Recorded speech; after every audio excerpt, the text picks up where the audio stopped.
Hey, what's up, everybody? It's your host here, SeattleBeats, and welcome to the Seahawks 12th Man Week in Review for Week 4's matchup against the New York Jets. The coolest piece of news coming out of today's game is that Jimmy Graham is the first ever Seahawks tight end with back-to-back 100-yard games. I kind of found that hard to believe because we had a few pretty good tight ends, but if anybody was going to pull that record, I'm definitely not surprised that it was Jimmy Graham. Now, he didn't necessarily fit into the offense in the beginning of the season last year, but you saw kind of a bond forming between him and Russell Wilson towards the end of the year before the injury, and it looks like that bond is in full form. Jimmy Graham is starting to look like the New Orleans Saints Jimmy Graham, and if he stays like that, he's going to be a force to be reckoned with. And on the same topic of good news, Russell Wilson seems to be back to himself when it comes to passing and accuracy and kind of moving around in the pocket a little bit. He has a bye week coming up where he's going to get about 2 weeks off where he can kind of relax and rest and just do practices for a little while. And I think that's going to help him really be able to start running around and rushing the ball like he used to instead of just running around in the pocket. But today was a good day to see that Russell Wilson is at least feeling better and that we might not have anything to worry about after the bye week as long as he's smart. And I can tell you, Russell Wilson has great football IQ, so I'm not too worried. Up next, we have Paul Richardson, and he had a crazy acrobatic catch. He didn't get a lot of balls thrown his way today, but when he got that ball and he caught it, I swear I'd be surprised if that wasn't on a SportsCenter top 10. He literally flipped up in the air, caught it, and landed in a really crazy way. Like, he was determined to get that ball. And it's just nice to see the people that aren't the main starters do something crazy like that, because obviously when it comes to acrobatic catches, Jimmy Graham had a bunch of those today. I swear every catch he caught looked acrobatic. But seeing the guys come off the bench that aren't the main starters make some crazy catch like that, that's definitely nice to see. Shows that Seahawks definitely have some depth. Christine Michael lately has been filling in for Thomas Rawls. Thomas Rawls dealt with a leg injury recently, and from what I've seen in the preseason and the regular season games, I honestly think that Christine Michael is the more talented back. And if you remember, Christine Michael was taken by the Seahawks in the second round, while Thomas Rawls was undrafted last year. Undrafted doesn't necessarily say anything, but I think that Christine Michael has had an awakening. He seems to be there, and he looks like he can be a star.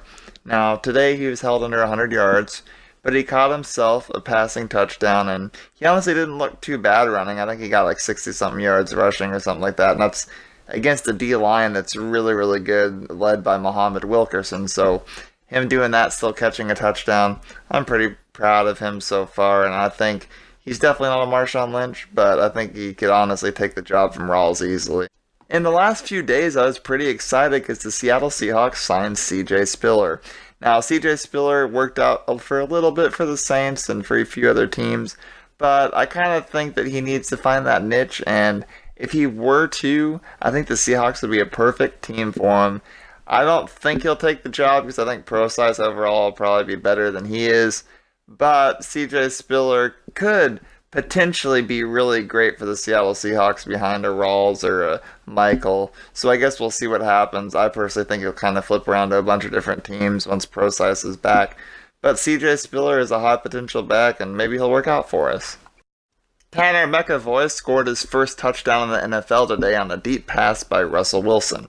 Now, I don't think he's somebody that's going to be a superstar, but I think he's the perfect backup that can really help in a tough situation. Sometimes in the red zone, you need that big body to jump up and catch a pass, and Tanner McEvoy, I believe, is 6'6". That is insane. That's like a tight end. So having the potential of a wide receiver as a tight end and players like Jimmy Graham, stuff like that, I think that the red zone and deep passes should be covered pretty well for Wilson. There's a lot of talent on this team, whether you see it or not. In the beginning of this game, Richard Sherman got wrecked by Brandon Marshall, but later on in the game, he proved himself with 2 late-game picks. And these weren't just any regular interceptions. These happened when they needed to happen. The game was 17-10. It was really close, and he got that turnover for us. And when we have that good turnover differential, we usually always win those games. So Richard Sherman definitely contributed a lot to our win today. Earl Thomas also got involved in on the fun with an interception of his own. Earl Thomas has definitely always been known to use his speed to his advantage, grab in there and get interceptions when it mattered, and he got one of 3 interceptions off Fitzpatrick, and they really took advantage of what happened to him last week. Now, I don't think Fitzpatrick is a bad quarterback. I just think he got frazzled last week at a terrible game, and he still hadn't got back his confidence today, so they really did take advantage of that. But that's what good teams do. They pay attention to what the personalities are doing. That's also important too. Now, Doug Baldwin didn't get any receiving touchdowns this week, and I can understand because the ball was really spread around today.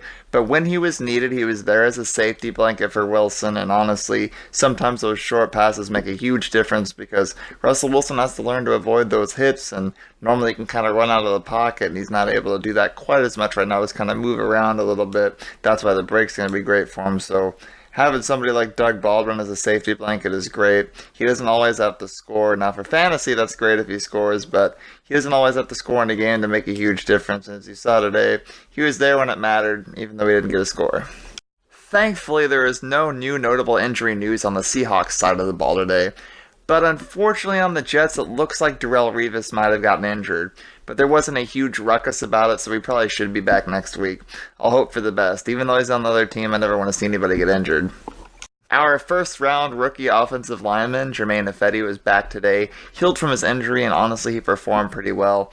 I remember seeing a penalty or 2 on him, and that's going to happen with rookies. But honestly, we need those big bodies on the offensive line because even though our offensive line coach is great, he has to have players to work with, and I honestly think Ifedi's really going to help our offensive line, which definitely needs help.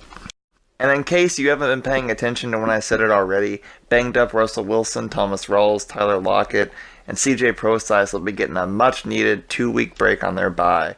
Byes are really important, even though it's boring for us fans because we have to take a break, especially when there's some banged-up players. And honestly, this will really help a lot of our players get back out there that have been wanting to be getting out there in full force. Russell Wilson's been out there, but he should be totally back to normal after this break. And finally, for this week's Fantasy Implications segment, make sure if you have any Seahawks players on your team that you sit them because they're on their bye this week. Kristen Michael clearly looks like the workhorse back, so if your league's crazy and he's still on the waivers, use all your waiver to get him if you want. And if you're in a regular league like mine where you'd have to trade for him, if you really need a running back, he could be somebody you could get maybe a little lower. And then when it comes to Jimmy Graham, he's going to be on a bye week, so maybe you can buy low on him. If you need a tight end, that's what I'd do. Alright guys, that's all from me for today. I just want to thank all the Seahawks 12th men and women out there for watching. Please like and share, and I'll see you all again next week with my preview coverage of the Seahawks-Falcons game for the week after the bye.